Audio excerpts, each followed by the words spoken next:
Sauvez le poste! Sauvez le poste! La colère des abonnés et l'amertume des salariés devant un monument de la presse américaine. Le Washington Post a historiquement su résister au pouvoir en place. C'est une part de l'histoire américaine qu'on détruit. Ce reporter fait partie des journalistes renvoyés. Il y travaillait depuis 27 ans. Pour nous, c'était une vocation. Pour eux, ce n'est qu'une ligne comptable. C'est triste. Licenciés, la plupart des journalistes sportifs ou des critiques littéraires, mais aussi de nombreux correspondants à l'étranger, comme celle basée en Ukraine.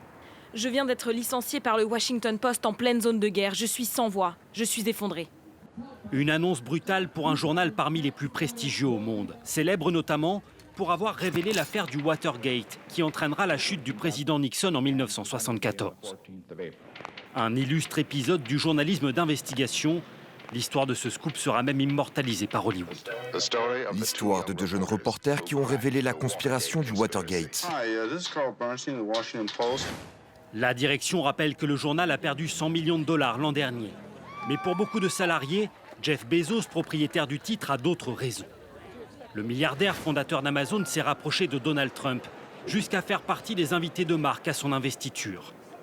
Il est accusé de vouloir à tout prix plaire au président. Jeff Bezos a versé des dizaines de millions de dollars à Melania Trump pour un documentaire sur elle, dans le but de s'attirer les faveurs de la Maison-Blanche. Donald Trump, lui, ne cache jamais son mépris pour le journal. Vous travaillez pour qui? Je suis Nathalie Allison du Washington Post. Vous perdez tous vos lecteurs. Le Washington Post est nul et vous avez une très mauvaise attitude.